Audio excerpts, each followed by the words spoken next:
Hello, everyone. Welcome to Random Encounter 234 or 234. My name is Jono Logan, and as per usual, I am your host. And we are going to have a great show for you today. We're talking about a game. If you've seen the art on RPG Fan, it's going to be obvious what we're going to be talking about, but it's a big game. It's a game that is of monumental importance to many, many, many people on the site. But we're also going to be talking about something else a little later in the show. But for now, let's just meet our panel. So first up, we have Abe Kobylanski. Howdy, folks. Next, we have a first-time visitor to the show, Joshua Lindquist. Hi, everyone. And we're celebrating a return, as per always, we have Niki Fakhoori. Hello. So happy to have you on the show, all of you. I just wanted to check in before we jump into Pocket Monsters Legends. It's the end of January 2022. A full month has passed in 2022, believe it or not. And I just wanted to see, how has everyone's month been? Has it been okay? Has it been filled with excellent video games? The last time I was on Random was like October or so. And it was around that time Wow. Yeah, I think so. It was for Guardians of the Galaxy. Time passes very quickly and very slowly at the same time, because I could have sworn it was like 3 episodes ago. I mean, it's winter and it's the pandemic, so that's it has that effect on people. But yeah, I can't remember if it was before, but it was around the time that that Sarah and I got a new little kitty. He's got one eye, and so being Yakuza fans, we named him Majima. That makes me so happy. You have no idea. So he was like 6 months when we got him, so that makes him about 9 months now. He's a wild little thing. Well, he's bigger now. He's not even that little anymore. Living up to his namesake? Yeah. His latest thing is he takes all his toys and puts them in his water bowl. I don't know why. He seems to have this obsession with water. That seems like something Majima would actually do. Yeah, you would think so. I don't know. He likes splashing the water out of his bowl and just to see what happens. Like, honestly, even if he had 2 eyes, this would still be a very accurately named kitten. Yeah, it's been fun to watch his evolution this year. His antics. Yeah. Well, that's lovely. Josh, how about you? Has your January been full of good gaming? Yeah, I spent, I guess really until this past weekend, I spent it mostly replaying Zelda games. So I think I finished 5 of them since New Year's. 5 of them for January. That's pretty good. So yeah, I'd say it was full of fun games. But otherwise, just been making plans for projects I want to work on this year and so on. But it's a good month. I hear the Zelda series is good. I hear there are at least 1 or 2 games in the series that really have reached like a fairly high level. Yeah, there are, as far as I'm concerned, there are 19. Actually, I would probably agree with you about that. And Niki, how about you? Have you played anything fun this month? Yes, Pokemon. Yes, we are getting into that in a moment, but have you played anything else that's fun? Yes. Oh, you know what I've been playing? Yu-Gi-Oh! Master Duel. There we go. Yeah. Yu-Gi-Oh! Master Duel. Yes. It's a Yu-Gi-Oh! Game where you duel people with the cards. Oh, okay. It's just Yu-Gi-Oh! It's just Yu-Gi-Oh! Yes, but it's fun because they have a solo mode where they tell you all the lore of like the different card archetypes, and then they teach you how to play the decks of those cards. So it's like practical and the deep lore. So that's really cool. Oh, that is neat. I know nothing about that series. It's like there's card games, and then they go, it's time to duel, and then you draw cards and you play the cards and you try to win. So it's a card game. Yes. Well, that's awesome.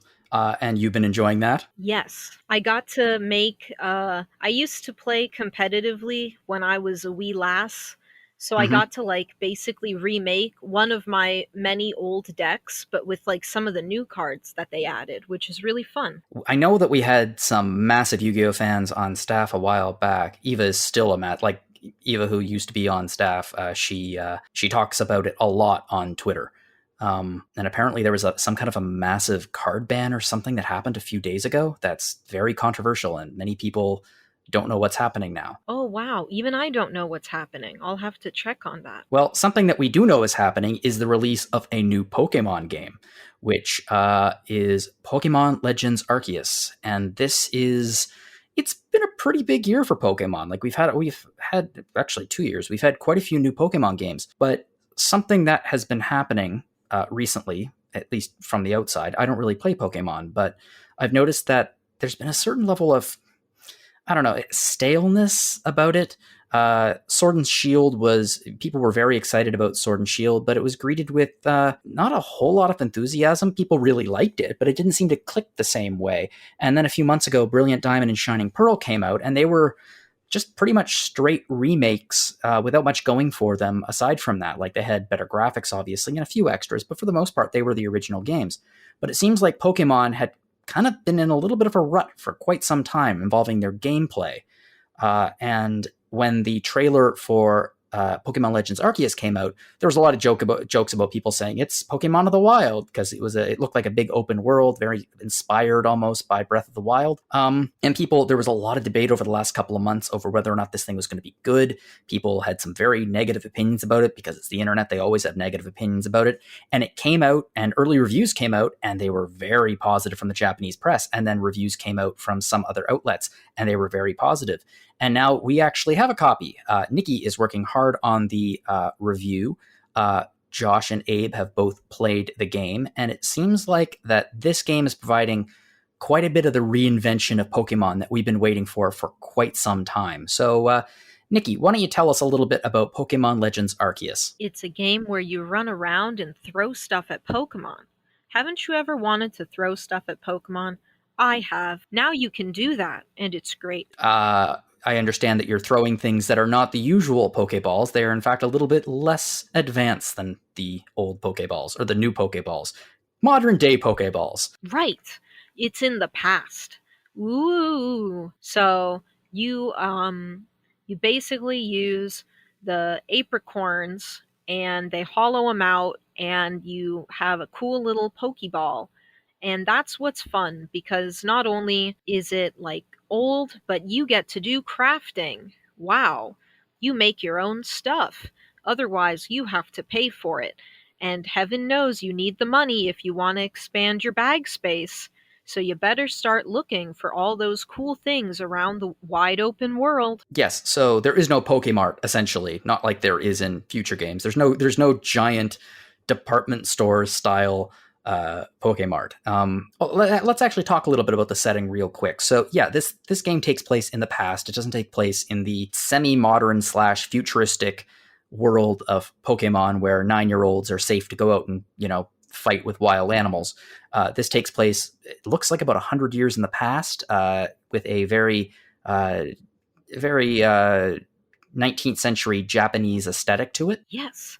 It's so funny you say that, because they actually, at the very beginning of the game, say, to your player character, you look to be around 15 or so. And I'm like, finally, we're older now. Oh, the Pokemon series is growing up. Yeah. The last time they did this was black and white. And even then they didn't actually drop a number. So I thought that was pretty fun. But yeah, it's 100, 200-ish years in the past. And you might see some familiar faces and say, wow, in 100 or so years, someone's going to be born to your lineage who looks surprisingly like you. And you are displaced from time. You came from the future where you have a cell phone, and now you're in the past. And everyone's like, wow, you're a stranger who fell out of the sky, and you have weird clothes from the future, so we don't trust you. And then basically the Galaxy team, don't worry,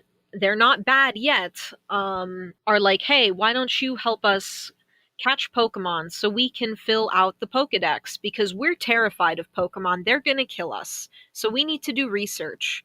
And you've got a good throwing arm, so please help us by catching the Pokemon for us. Interesting. So it really is it's not just taking place in the past in the sense that the technology isn't quite there. It's taking place in a past time where no one really knows about Pokemon yet.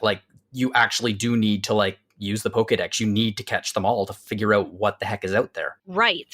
They make a very big deal about how the Pokemon will literally kill you. I've died twice. So you gotta be careful, because the Pokemon are out for blood. Your blood, specifically. It's like they're wild animals. Wow, what a concept. Can you believe it? A Pichu tried to kill me. A Pichu. Oh, heavens. That is I want to say it's threatening, but it's just kind of cute. It is cute, but it's also scary when it's surrounded by like giant monkey. Oh, wow. Yeah, okay. they'll gang up on you. Oh, so the Pokemon will like work together in some cases? Yeah, it gets pretty intense. So it's interesting because most of the time you are in it's just like the overworld, right? There are no more random encounters. Sorry, we have to cancel this episode. But you're going around and you're throwing the stuff at the Pokemon, but sometimes you have to battle them. And if there are enough Pokemon around, they will all join the fight against you. So you might have like a 1-on-2, 1v3 battle against wild Pokemon. They all just gang up on you. Oh, crazy. It is. It's scary. Pokemon are scary. They keep saying it. They're like, oh my gosh, I'm terrified of Pokemon. What if they eat me in my sleep? And it's like, well, they'll try. They'll do it. Yeah, I've never actually worried about a Bulbasaur eating me in my sleep before, but apparently that's a thing now. Yeah. Josh, you've been playing the game. Tell me, what do you make of the new setting and gameplay? Like, I know that it's been in early things, and with the video, it's been compared to Breath of the Wild. I hear that it's not quite the same open world style as Breath of the Wild. What is the world like? The world is really more like Monster Hunter.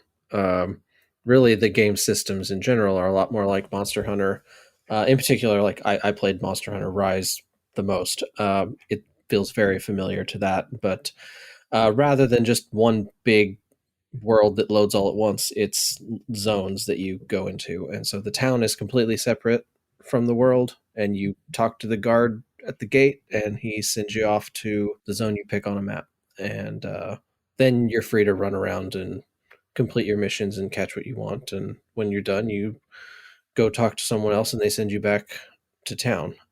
So it's really it does feel like Breath of the Wild, just because most of the time you're free to do whatever you want after you get through an abysmally long tutorial. But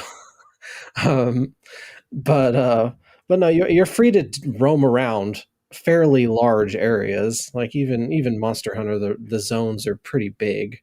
And so you get to run around and do whatever you want. And if you just want to ignore the story for 10 hours, you can, and just run around and catch whatever you want. That sounds really nice. Are the different zones, I'm assuming there's different difficulty levels in each one of the different zones based on the Pokemon that exist in them? Yeah, Niki might know better, but I've only been to 2 zones so far. And yes, the second zone they unlocked was significantly higher level Pokemon than the first zone. But they also pull... like I'll compare it to like Xenoblade, where they throw in really high level Pokemon into low level zones. So you're running around with some level 3 Ponyta, and then you get attacked by like a level 45 Rapidash. Oh, okay. So there is a little bit of that the world is alive kind of setting going on, where you have to pay attention to what's around you. But that goes back to the Pokemon are trying to kill you. Well, that to me that should just be the tagline on the box. Just Legends Arceus, the Pokemon are trying to kill you. They are, yeah. What does the game look like? I mean, again, in early art and trailers, there were a lot of complaints about the graphics. There was some pop-in. It did not look that hot. I'm hoping this version has gotten a little bit smoother and looks a little bit better. Depends on your tolerance for graphics. I think, we're on a Switch. Breath of the Wild looks better 5 years ago. Yes, well, Breath of the Wild looks better than a lot of games on the PlayStation 5 and Xbox okay. Series X. I mean, that's just true. It's art style can take you a long way. But no, I feel like it's a mileage will vary kind of thing. I don't know if the different versions of Switch chipsets make any difference, but the textures are pretty bad. I do think the character models are fine. The Pokemon are actually look like they put a lot of effort into the Pokemon, I feel. So like it's just the environments are a little lacking in the visual department. Abe, have you gotten into many of these zones? Have you noticed any any slowdown as we sometimes see on the Switch? I'm only into the second zone. I haven't noticed any slowdown yet. Well, that's something. But yeah, I mean, I feel like I'm still getting started on it. But yeah, getting attacked by Geodudes. That's fun. It is interesting that the Pokemon that literally are attacking you. I mean, if you want to send out a Pokemon, then they'll have a battle with the wild Pokemon. But until that happens, they literally attack your person.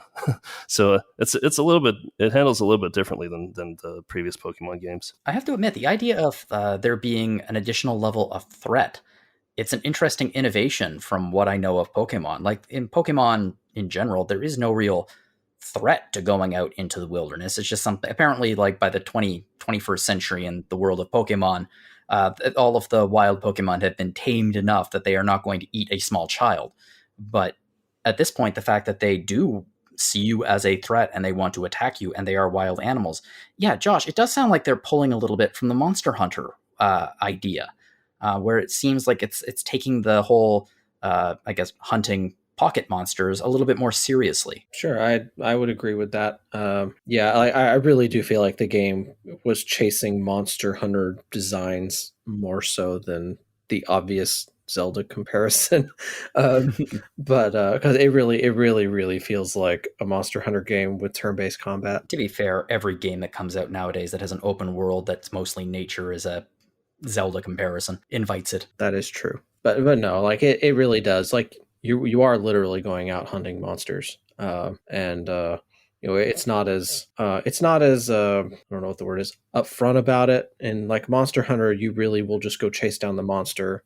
I guess there's some benefit to sneaking up sometimes if the big dragon falls asleep or whatever.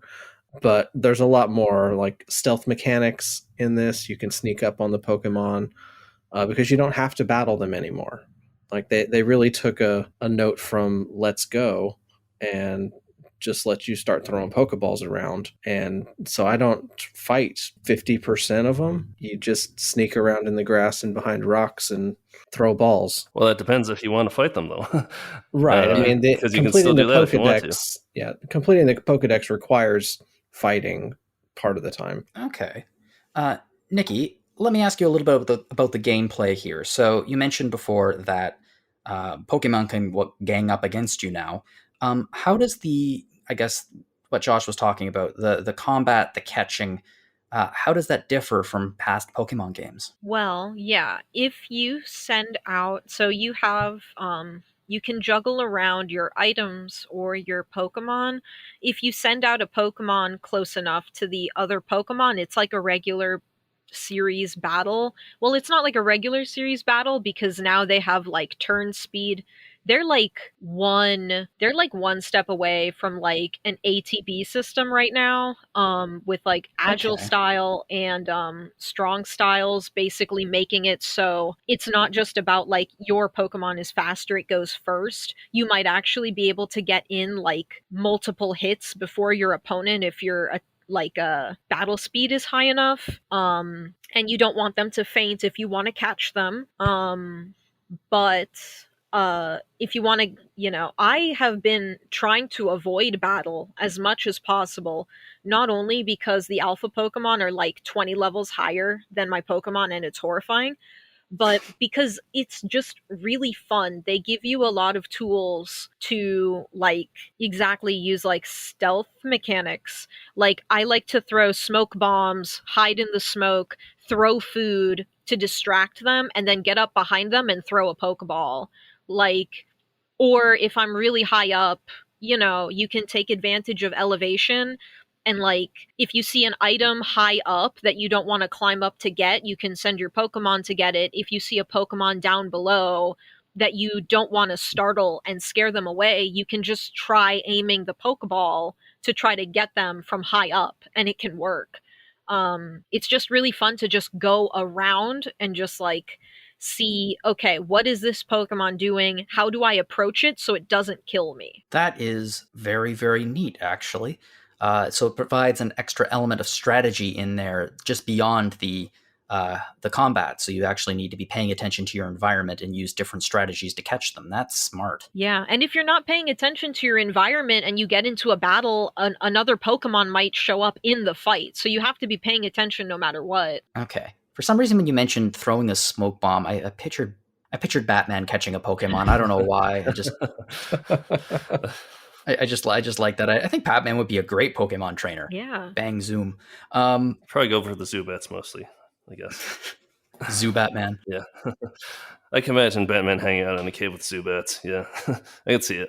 Okay, well, in terms of the combat, it does sound like they've moved slightly away from the traditional Pokemon rock, paper, scissors simplicity of it all, and now that there is like different, there's a lot more complexity to it. It sounds. It's in some ways simpler. I don't think they have abilities anymore. And they've definitely streamlined some attacks to be like, instead of like, I've noticed when I use Swords Dance, it doesn't say like attack raised by 2 stages. It just says like offense raised.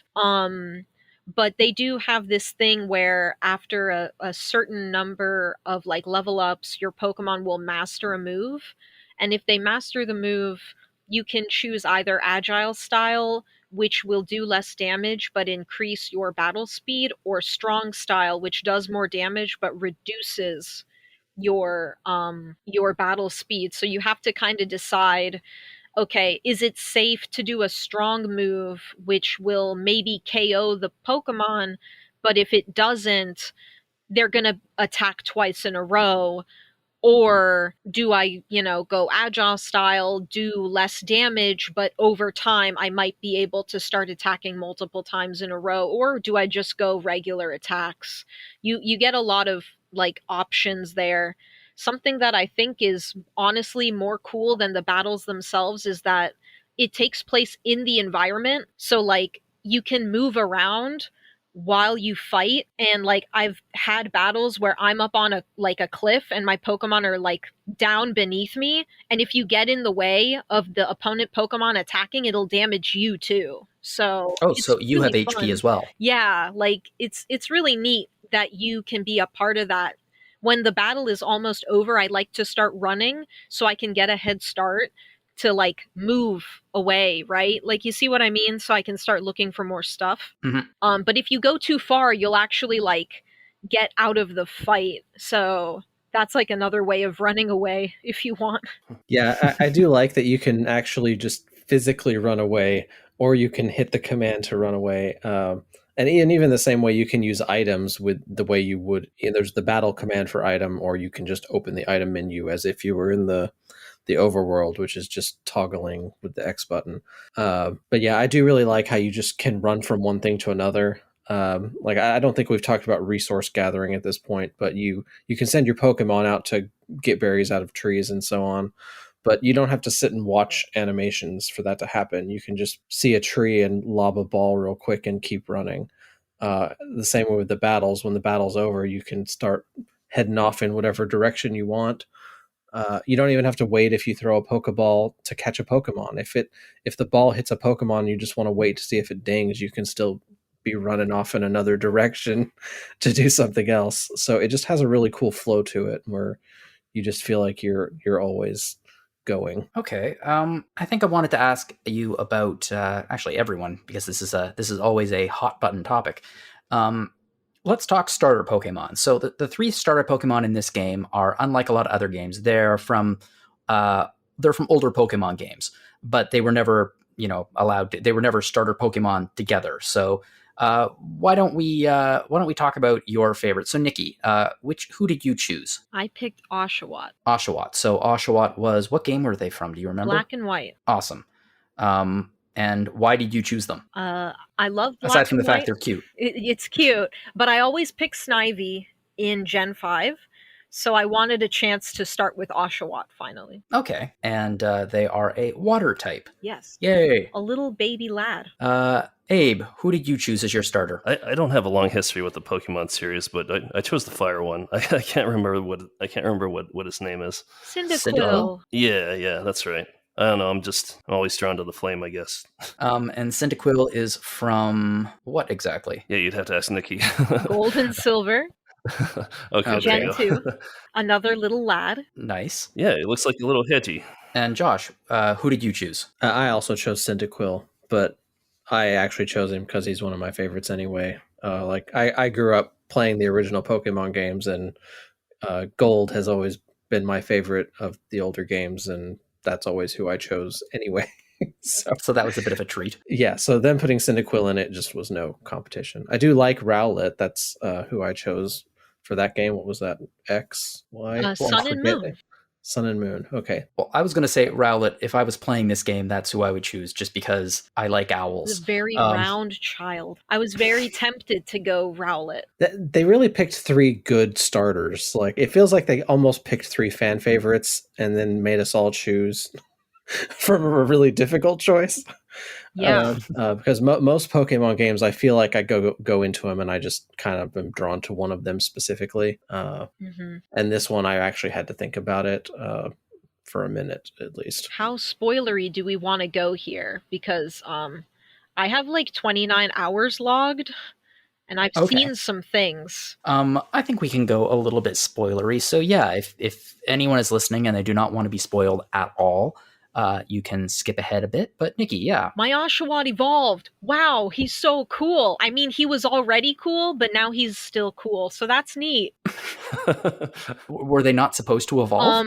Okay, I don't know. Abe and Josh, are you okay with me saying this? I already know. Oh, so. okay.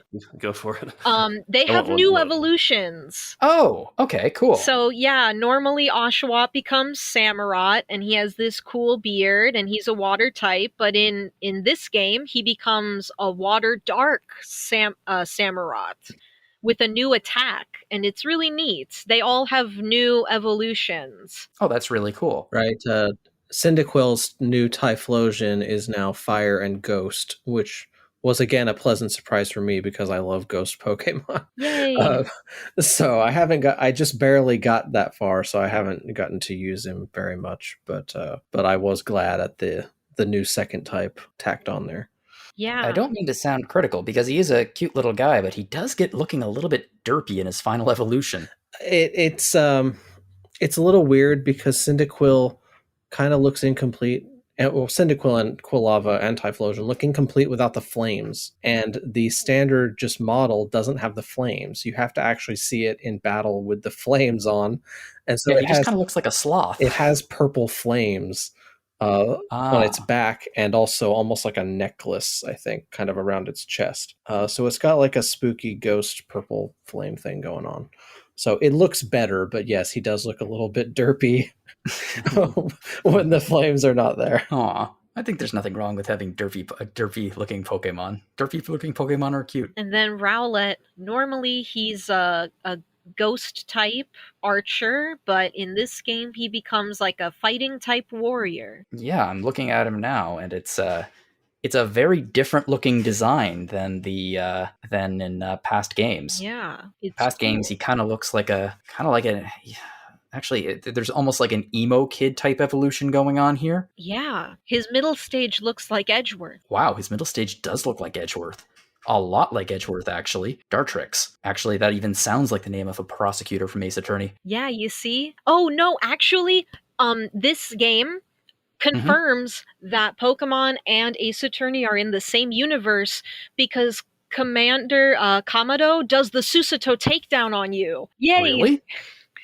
He doesn't call it that, but he does the same thing, and it's great. I was like, yes, we did it. We're Ace Attorney now. I've always been a little bit surprised that Capcom hasn't actually tried to do more crossovers. They did it with Professor Layton, which I think was an amazing game personally, but I was always a little bit surprised. Pokemon / Ace Attorney would be a very interesting twist, especially because I could totally buy Phoenix putting a Pokemon on the stand based on his prior behavior in the courtroom. Yeah, Talonflame and Simon Blackquill. Okay, well, I think that this game, it sounds like it's taking Pokemon forward in a number of ways. Let me ask you, do you think that this is a blueprint of where Pokemon games should go in the future? Now, there's been a little bit of controversy about it because it's not, it's called Legends, and does this belong with the mainline series? Is it a spin-off? Are they using it kind of as a spin-off so they won't make any purists angry? But it sounds like the ideas that have been introduced in this game should be implemented in future mainline Pokemon games. What does everyone think? Yes. but I'm a very casual Pokemon fan. I am not attached to the old formulas or whatever. I'm very much a just play through the story, catch as many as I can and put it down kind of player. And this game tailors it to what I like about Pokemon to an incredible degree. They've basically removed everything I dislike. Wow, that's actually high praise. But it won't be that way for everyone else. Like there are very little in the way of trainer battles. There's no player versus player battles. Like anyone who plays Pokemon for the strategic combat or the post game kind of competitive scene, it's not there. All right, they don't have a blueprint to use it in the future. That doesn't mean they couldn't put it in here. It does have the battle system, but they just didn't. But I do think I like you said, I think they're treating it as a spin-off kind of to experiment, but I think they should and probably will take the things people like out of this and reuse it. So I think that it's a pretty good evolution of the traditional Pokemon format, and like also incorporating the energy from the Let's Go games and from Pokemon Go, and I think it's a really good combination, and it definitely freshens up the general flow and the general gameplay. So I think it should be at least an evolution. I think they probably should continue to go down this path and continue to develop that. I like it a lot. Niki? I also love this a lot. My only concern is that I think part of the problem with the other mainline Pokemon games is that it's just that they made them so often, that it's like, okay, like you would naturally kind of get tired of playing the same thing every year. So how feasible... You're saying that to a Yakuza fan. I'm sorry. Sorry, it's just not. I'm just like, they keep giving me the same thing, and I just keep playing it and enjoying it. I mean, that's what I do with Pokemon, but it's also one of those things where it's like, how feasible is it to keep making something like this every year or every other year? Yeah. Like, if they were to do something where it was like every, 1 year break, one more traditional Pokemon title, and then 1 year break, and then a title like this, and then 1 year break, a traditional title or something like that, I think it would be good. I just, I like this so much, I don't want it to go down the route of people getting tired of it because they get it too often. Yeah, I totally understand that. The funny thing about it for me is that I've always thought Pokemon games do tend to have a fairly, not a fairly, in some cases, an extremely short development cycle. And I've often wondered what would happen if that development cycle was extended by even an additional year or so to give them a little bit more room to breathe. I guess that they don't want to do that because Pokemon games are kind of like printing money. Yeah, but that's my concern, right? We need to use minimize so that crunch misses, right? Or crunch just doesn't have any effect. I don't like as much as I love Pokemon, I don't like to see how quickly these games are being churned out for the developer's sake, and something like this needs time. I mean, all of them need time, of course, but it's especially so for something like this that's more mechanically action oriented, and it worries me, so it's not that I don't want this to be a blueprint for the series, but I think that if they were to do it, yeah, some people compare it to Breath of the Wild, but how often do we get new Zelda games? It's not at the same frequency as Pokemon, right? You see what I mean? I do see what you mean, exactly. Some people might wish that more Zelda games would come out slightly faster, but including myself. But I totally get your meaning about that. It seems like games like Zelda or Mario, for example, they really take their time with it. They work on those things in complete secrecy for years. We don't hear anything about them. And then when they do come out, they are massive evolutionary steps ahead of their predecessors often. And when we do get a direct sequel, in the case of Galaxy 2, it's such a beautiful level of polish, but it still has a lot of work behind it. Whereas it seems like with Pokemon, you're right. It's just constantly being churned out over and over and over again. And I guess that's because Pokemon is is much more of a, I mean, everyone knows Mario and Zelda, but Pokemon is probably Nintendo's most marketable brand. And like, even though Pokemon Go Mania has theoretically, gone past, it hasn't. Pokemon Go is still played by countless people around the world. People just friggin' love Pokemon. I think Pokemon is the most revenue generating multimedia franchise. Like, it's bested Sanrio.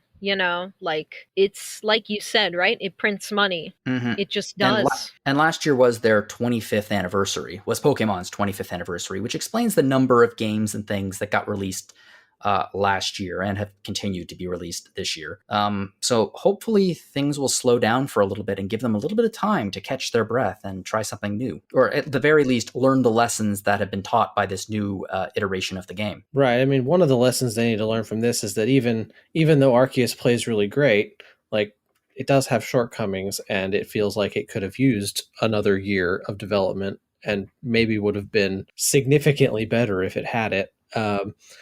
But it is a little strange, aside from just the "we want more money" argument, that they feel so like it's such a requirement to put out a flagship Pokemon title nearly every year.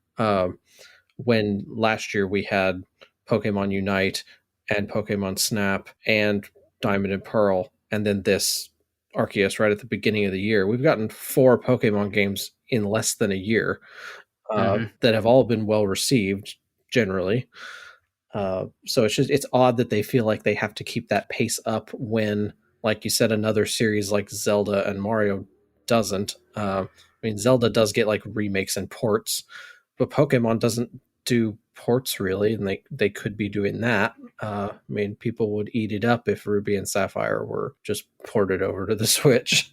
And they very rarely have ever done something like that. They always put effort into like a full-fledged remake when they revisit another older game. They're starting to get to the place now where, I mean, a full-scale remake isn't necessary anymore. Yeah, I mean, the next one would be Black and White, which are late Nintendo DS games. So, I mean, they're still 2D. They could just up them to 3D like they did with Diamond and Pearl, but once you move on from there, the games are 3D. What are you going to do aside from giving them a texture upgrade? Right, and modern lighting system, slap it on, boom. I do feel like they could and should slow down, but that's not how making money works. I think they should, because they're going to start running out of material to re-release. But yeah, I think that this game has been better received than, I think, a mainline Pokemon game in recent memory. I mean, other games that released this year, like Snap, for example, were beloved because of their nostalgic associations, and also the fact that they really did evolve that formula from the N64 days. But it would be nice to see maybe take a little bit of a rest. That being said, I wouldn't be surprised if we saw a new Pokemon game being announced in Nintendo Direct at some point this year. There's definitely going to be another Pokemon game this year. Yeah, there will. That was Pokemon Legends Arceus, and as I understand it, it is actually pronounced Arceus, because I have heard a lot of different pronunciations this year. Just in the last couple of days of this game, I've heard Arceus, I've heard Arceus, I've heard Arceus, I've heard many different versions. It is Arceus, right? Yes, it's Arceus. You also missed the pronunciation Arceus, which I have heard in some reviews as well. But yeah, Nintendo's saying it's Arceus now, though that seems to be a change. I believe it was established in the anime as Arceus. In Battle Revolution, the good old game on the Nintendo Wii console, the speaker guy calls him Arceus. But then, sometime in the anime, they started calling him Arceus. And then they basically solidified it in the games in Sun and Moon with Silvali's Arceus system, which is supposed to reference how Arceus changes its type. Sorry, I say Arceus because it's a habit of mine and it's closer to the Japanese pronunciation, but yeah, it's Arceus. I don't know, whatever. It's a Pokemon. You can just, whatever, man. That's not the worst one. I'm going to call it Ferrothorn and Ferroseed. You cannot make me call it Ferrothorn, okay? That's all I'm going to say. You can't make me. That's it. I'll keep that in mind. Thank you. Well, Pokemon was probably the biggest release in the last couple of weeks because obviously January is just a death march of no real releases throughout the month. But there was a game that came out a few weeks ago that I was actually pretty excited about because it was from a studio that I am a fan of, and that is Nobody Saves the World. And this is a brand new game from Drinkbox Studios. They're a Canadian studio, so yeah, Canada. And this is a studio that probably our audience would best know for the Guacamelee games. These are like a combination Metroidvania brawler and very, very funny games. A lot of references to other franchises, especially Metroid itself. But they've done some other things over the years, and they've branched out into a completely new genre, which is the action RPG with Nobody Saves the World. And Abe, you reviewed this a few weeks ago, and I really wanted to get a chance to talk to you about it. I would have had you on last week to talk about it, but we were talking about the games of the year, so I thought we'd talk about this week. So why don't you tell us a little bit about Nobody Saves the World? Yeah. So as you said, it's an action RPG. I'm pretty sure I haven't really played too much of Guacamelee, but I think this is a pretty big departure. So this is kind of a Zelda-like, kind of a Link to the Past like. I also kind of likened it to like the traditional, the classic arcade game Gauntlet. Yeah, you play as this little nondescript person who looks like they're probably like, I don't know much about art, but like looks like something like a drawer would draw as like a base for like a more elaborate character. And that's kind of fitting because this little person eventually finds a magic wand that lets them transform into different forms, like a horse or a ghost. I really like that. The idea that when you start up most RPGs, when you start it, you get a blank slate character. You get a character, there's no name, there's no real backstory. It can be you. But in this case, your character is genuinely a blank slate. Yeah. Also, a common trope in RPGs is being amnesiac, and this character also wakes up in a room and doesn't know how they got there. So it's about as amnesiac as you can get. So, but since this person finds out that they can transform into these different forms, and each of them handles particularly differently. I know this was pretty much the big selling point in the marketing materials. There is something around 20-ish forms you can change into, and they all handle particularly differently.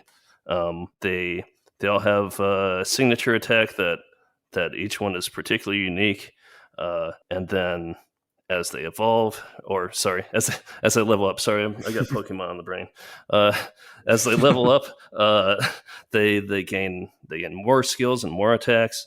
And eventually, with other forms can share those attacks and abilities.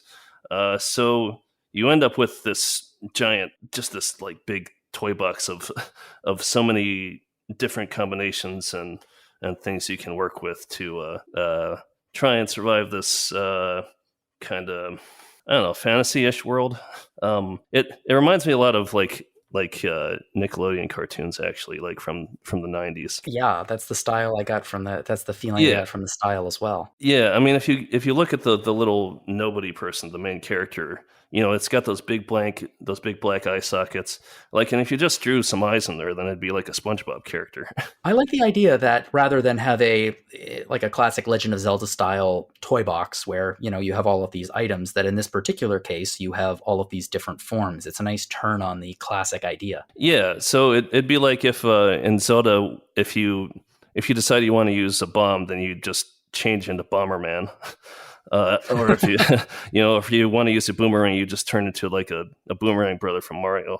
But I feel like companies can often market their games as if, we've got all this variety of of gameplay, and sometimes it just ends up being, this character has these stats and that this character has that stats, this class has these types of spells, and and it all feels particularly similar, just kind of different statistically. But in this game, each of the forms does have stats, but they all do handle particularly differently. Like so, like for instance, the horse. The horse does horse kicks. So you have to stand in front of the enemy. You have to stand backwards. Essentially, you have to have your back to the enemy to perform the attack. The ghost has this weird like area of effect type of attack where you turn it on, and while the enemies are in your little aura, they take damage. So it's there's a particularly a pretty big amount of variety. And if you're like me and you really like playing around and customizing your loadout, this is a pretty fun game. Yeah, I've gotten that impression. It seems like the kind of game that I would love to just start up on a weekend, and I don't know if I'd be able to beat the whole thing over the weekend, but I'd certainly enjoy it. Like, it just seems like a really, really fun time. Not a whole lot of like big storyline behind it. It's a Saturday morning cartoon kind of game. Yeah, pretty much. The story is actually, I mean, that's probably one of the weaker areas of the game.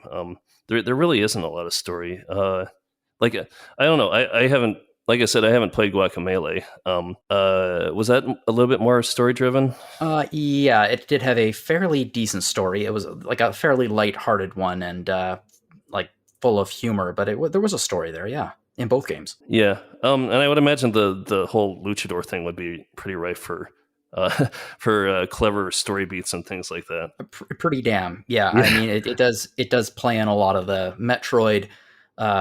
The Metroid nature, like for example, instead of having a morph ball, you can turn into a chicken. Yeah. Let me ask you, what are some of your favorite forms in the game? Ooh. Well, I don't want to spoil too much because early forms of the game. Yeah. Earlier on, one of my favorite was the bodybuilder. You get this big hulking looking dude, in a Speedo, like he looks like a bodybuilder. Mostly it was fun just to watch him run around and fight these monsters. But well, there's a difference right there. You'd rarely see Link run around in a Speedo. That's true. And if that was the case, there would have been a costume for it in Breath of the Wild. Yeah, we didn't quite get a Speedo. No, maybe in Breath of the Wild too. Yeah, but of course he's like particularly powerful. He has he attacks enemies with weights, like doing a bench press. So he can smash a bunch of enemies at once. But he's kind of slow. But because you can customize your form and pull in like abilities from other forms. I can give him the this ability the horse has called horsepower, which is great. There's a lot of great puns in this game and a lot of great little pop culture references.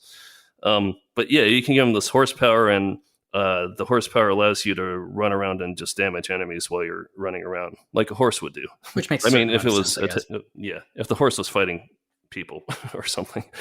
Yes, if a horse was given a task to save the world. Yeah. I really like the look of this game. I like the graphics. I think it is. I really like the developer's sense of humor, and this has been on my list for quite some time of games to keep an eye out for, because I mean it's a Zelda-like action RPG with a slightly irreverent tone and what it sounds like a lot of player customization, so you can pick what playstyle you like based on the forms you get. And in your review specifically, you keep asking yourself, like when you get a new form, you say, is this my favorite now? Is this my favorite now? Which that is a really cool gameplay mechanic. Yeah, and especially towards the end, like, some of them become so powerful and their abilities are so wild, and some of them get more complex, so they're interesting to work with.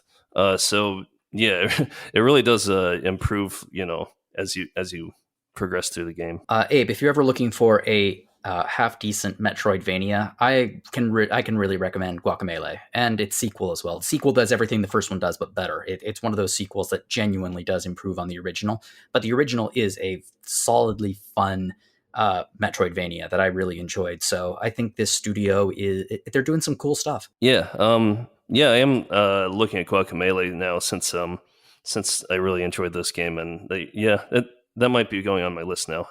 I feel like I need to invest a little bit more in Drinkbox Studios. Well, they're Canadian, so I appreciate Yeah, that. yeah. Yes, just on a personal national pride. I need all the national pride I can get right now. God help us.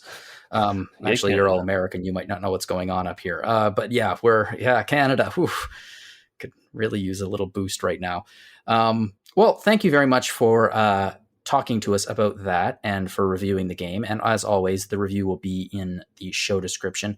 FYI, the review for Pokemon Arceus may or may not be in the show description, depending on when the review is published. But yeah, if it's not there and you're listening to this a little bit in the future, just go to rpgfan.com, go to the review section, and it will be right there. Along with an exhaustive catalog of reviews for like every Pokemon game and everything you could hope for. So go to rpgfan.com and check that out. So those are the big games that came out. We have a discussion question this week, though, and we haven't had a discussion question for a little while because last week was the Game of the Year episode, and there was a lot to talk about. So this week we have a discussion question. It's the first one of 2022, and it is from a reader. It is from Daryl, and Daryl asks us, what is one JRPG series you want to finally see get a AAA production level game? I would actually like to try a Saga game made by Luminous Productions. Now, I would like to very, very specify very clearly that last line, I would actually like to try a Sega game, was part of his comment. That is not me saying that. Yeah. Yeah, we know how you feel about those. Yeah. Yeah, Daryl would like to see a Saga game made by Luminous Productions. So I was hoping that I could ask everyone on our panel that question and see what people think. So let's, Abe, why don't you tell us if you could pick one JRPG series, or let's open it up a little bit. So like anything we cover really, that could be finally get a AAA production level game. What would it be? The first thing that came to mind for me was Final Fantasy Tactics. Beyond being long overdue for another entry in that series, I would love to see it get the same love and attention that like games in the mainline series do. I know it'd be a little bit different because it's like a strategy RPG, but thinking about like Fire Emblem got its sort of AAA glow up with 3 houses, and I think a Final Fantasy Tactics game in that style would be pretty great. I agree with you, and it's very interesting to me that Final Fantasy Tactics is generally agreed to be one of the greatest games in the Final Fantasy series, maybe one of the greatest strategy RPGs ever made. And aside from a few kind of sequels for the Game Boy Advance, it's never really gotten the attention that its reputation sort of demands. There's Project Triangle Strategy coming out, but that looks a little bit more inspired by the Ogre series, Tactics Ogre, rather than Tactics, Final Fantasy Tactics. I think that's a great idea. So yeah, that would be. I'd love to see that. Yeah, a full AAA level production would be pretty cool. Joshua, what would you like to see? Well, I had to think about it because there's a bunch, but I think I'm gonna go with something pretty adjacent to Abe's answer that may not really surprise anyone on the panel, but Ogre Battle. Aside from the series just being like Tactics, like FF Tactics, just overdue. We've only, at best, we got PSP remaster of Tactics Ogre, but Ogre Battle hadn't been seen since the N64 in any capacity. Yeah. So, and even then it was 2-dimensional, right? So like it's never had a 3D game of any kind, really. I guess the environments in Ogre Battle 64 are 3D if you want them to be. But yeah, so that's what I want. That's one of the things I want in general is just anything Ogre Battle, but more Ogre Battle really. But if they could give it the AAA production value, yes, please do. See, here's the thing about this one. This is one of those games I would never underestimate the potential of Nintendo to just announce a full 3D remake of March of the Black Queen, for example, just at the end of one of their directs and be like, it's available now in the Switch store. After ActRaiser Renaissance last year, I think all bets are off. Yeah, exactly. Anything can happen at this point. So it's funny when people talk about like the biggest surprises in video games of 2021. For me, that's the biggest, not even because it was like the best game, or it was just like, huh? Exactly. Like no one saw that coming. It was a beautiful surprise. But yeah, that I think that's a good one. So we have Final Fantasy Tactics, we have Ogre Battle. Niki, what would you like to see handled by a AAA level studio? So I don't really think I have an answer to this, because I've come to appreciate like limitations as like a way for developers to like make something unique. And I think, increase in production value and all that good stuff would just kind of take away some of the charm. So I'm just gonna throw it out there. Hamtaro Ham Heartbreak, but like Assassin's Creed. Let's do it. Let's go. Let's see that happen. I don't know why. Just let's do it. Hamtaro. I will buy that. I think I'd that buy many it. people would buy that. A Hamtaro Assassin's Creed style game. Sure. I think that I think it would sell very, very well, and I don't think that anyone would see it coming. That would be the biggest surprise of 2022 if that actually happens. Let's go. And I kind of hope it does now. If it does come out, I will give you all of the credit. Woohoo. I'm sure there's someone right now, someone. Oh, write that I'm down. sure Write that down. someone at Nintendo right now is like, well, we were thinking about bringing back like the Mario and Luigi series, but let's bring back something else that Alpha Dream has been working on for a while. Okay, I have an answer that's, I guess it's a little bit of a cheat. Actually, all of these are a cheat. Now, specifically, Daryl asked JRPG, and we have two SRPGs, one that is not an RPG at all, and mine is going to be an action RPG. So, sorry, Daryl, we failed your question miserably. Okay, mine is going to be a little bit of a cheat, because it is already, the series that I'm thinking of is already, it always gets AAA level production. I would like to see the keys be handed over to another AAA level production. I kind of would like to see Nintendo give Capcom the keys to Legend of Zelda again to create a brand new 2D game. That is what I would like to see. I would like to see Capcom take on Legend of Zelda again and give us another one. I mean, I know there's rumors about the Oracle games being remastered in the style of Link's Awakening, but I would like to see a new Zelda game from Capcom, because I adore those games. I adored them when I was a kid. I adored them as adults. Josh, you were just playing through the Oracle games this month, weren't you? Yeah, I finished Oracle of Seasons earlier this month, and I started Ages a couple weeks ago, actually. Fun bit of trivia here. I don't know if you know this. The director of Oracle of Seasons and Oracle of Ages is the director of Breath of the Wild. So I didn't know that. I don't know exactly how that came to be, but the people that worked on the Capcom developed Zelda games, Including 20 years, Minish Cap? Yeah, and Minish Cap 20 years ago, some of those key team leaders are just at Nintendo working on Zelda all the time now. But Fujibayashi is the director. Like everyone talks about Aonuma as the producer, but the director of the series for a while has been Fujibayashi on a lot of games, including Breath of the Wild. So that's not your new 2D Zelda game, but it is your AAA Zelda game. Okay. The team I want in charge is the team that happens to be in charge. I mean, if I was to, there's a lot of talk about the Oracle remakes, and I think that would be really, really cool. This will never happen. This will never, ever, ever happen. This is not a prediction. This is me just being like, wouldn't that be cool? Wouldn't it be cool if just with Oracle of Seasons and Oracle of Ages, they actually created the third Oracle game that was supposed to come out originally? It would be like cool. And actually, that's a good avenue to get you like your brand new 2D Zelda game, because I think the truth is that game has just been folded into the other two. Yeah, it has. It was. What were they? It was supposed to be based on the three. It was supposed to be based on the Triforce of. The Triforce of Courage was the third one. It was the mystical seed of courage, the mystical seed of wisdom, and the mystical seed of power. But Courage the one that didn't get released? Yes, but the main mechanic from that game was time travel, and it got folded into Ages. And originally, Ages or Wisdom was about colors. It was a color-based game. They had concept art of Nehru with a paintbrush. So it feels like what that game would have been probably just is, I don't know, 25% of each of the other games, or they just took pieces and put it all together. But they could use that. They could use that avenue to give Furore a third Oracle game, just it's all brand new. Which would be amazing. It would be. It would have no relation whatsoever to the other two, but it would be cool. But they could.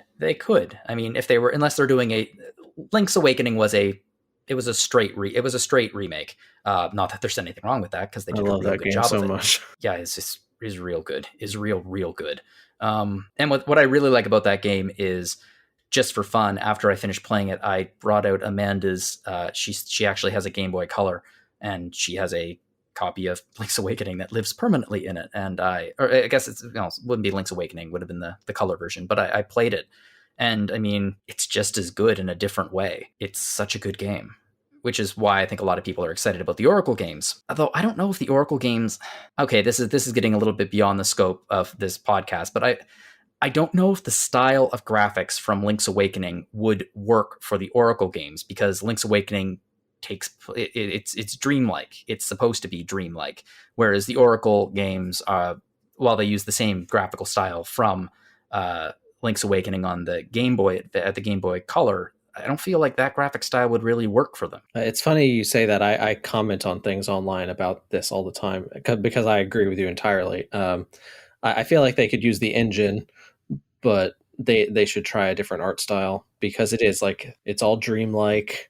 They made it all like their little dioramas, little toy caricatures. You know, they made it feel like the world isn't real. Yeah, which is fitting for Link's Awakening. But I do agree. I think that the Oracle games could use the same, systems, but they should just try another art style. That being said, if they did release it in the Link's Awakening art style, I would not be upset about it. I would just think like, oh, okay. Yeah, I'm never upset when there's a Zelda game. So yeah, and we are, I think we're due in 2022. So be nice to get some new stuff. Well, anyway, I want to thank you very much, Daryl, for your question. I apologize that all of our answers had nothing to do with JRPGs, but I appreciate your answer. Just FYI, Luminous Productions, who Daryl would like to see a Saga game created by, is a subsidiary of Square Enix. It's an internal studio, and they were working on Final Fantasy 13, and they are currently working on the upcoming RPG Forspoken. So that will be coming out next year. And maybe if they have a free play. What? This year. It's 2022 now. Oh, God, help me. Yeah, after this entire episode of talking about January 2022 being over, I just set myself back in time. Yeah. So we'll see how that. Just like the Pokemon game, you went back in time. Oh my gosh, it all comes together. I can flat out tell you that if someone offered me a time machine to go back to 2021, I wouldn't take it. No, thank you. Fair. Time travel has always been a dream, and if they were like, we can send you back to March of 2020. Oh, gee, thanks. I'll stay here. That's great. Thank you. See, the beginning of Arceus kind of frames it like it's not even a choice. It's almost just like Arceus just showed up one day and is like, hey, kid, you're going to do this for me. Yeah, like he was sleeping and he just fell through his bed into this other world. Basically. Okay, look, if Arceus told me I can either send you to a world where Pokemon want to kill and eat you, or to March of 2020, guess where I'm heading? Hisui, here we come. Exactly. And with that, thank you very, very much for listening to this episode of Retro Encounter. If you enjoyed it, we have lots more episodes available. You can just go back into the archives. We have, believe it or not, 234 episodes. I guess 233 episodes besides this one, and a few bonus episodes in there too, so give those a look. This is not the only podcast, though, we have here at RPG Fan. We have others. We have Retro Encounter with Mr. Michael Solosi. We just had a two-parter, Skies of Arcadia episode, hosted by Alana. Alana loves that game, and Alana is a wonderful, wonderful host, and I highly recommend you check out these episodes if you know anything about Skies of Arcadia, if you've ever been curious about it. We also have an episode coming out the next week, I believe, focusing on Dark Pictures' Little Hope. And then we have another big two-parter, which is going to be focusing on what many consider to be the greatest Star Wars game and maybe one of the greatest RPGs ever made, Star Wars Knights of the Old Republic. And I am super excited about that. That was one of the first assignments I ever got for RPG Fan, was reviewing that game and reviewing a a book about it. So yeah, I'm really excited to revisit that. We also have Rhythm Encounter, which is RPG Fans' music podcast. Last week was the big year-end episode, the music of the year, and they talk about the music of the year. And it's filled with a lot more music than usual. Usually it's 2 songs per person, but it's the end of the year. So hey, 3 songs per person. Why not? And up next, we have music for all those lovers out there. We have the Valentine's Day episode. So if you like your romance in RPGs, then you got to check out the next episode of Rhythm Encounter. If you'd like to get in contact with me here at Random Encounter, though, you can fire me off a message at podcast@rpgfan.com. I would love to hear from you if you have any ideas for future episodes or discussion questions like Daryl asked above. That would be amazing because, it was a great question and I would like some more of them. So please just fire off a message to me at podcast@rpgfan.com. Now, if you have anything for me specifically that unrelated to do with Random Encounter, or if you want to talk about reviews or something, fire off a message to jlogan@rpgfan.com, or you can find me on Twitter at Jono_Logan. I am not the only person on this podcast who has an online presence, though. We have many others. So, Abe, where can we find you online? You can find me on Twitter at BabeMoby, BabeMoby. Cool. And Josh, where can we find you online? I'm Watcher Joshua on Twitter. And Nikki, where can we find you online? I'm on the twitter.com at ultimate_Niki. It's Niki, only 1K. If there were 2, that would be a diary, not my name. Well, I really want to thank all of you for coming onto the podcast. I really, really appreciate it. I had a really, really good time talking about Pokemon and talking about Nobody Saves the World and talking about AAA level games that we may never see. If you enjoyed listening to this podcast, please share it with your friends. Help us get the word out there. You can rate us on iTunes, your other podcast player of choice. We accept any amount of stars that you wish to give us. We will happily take them. And, I just want to say that whatever you're playing, have fun.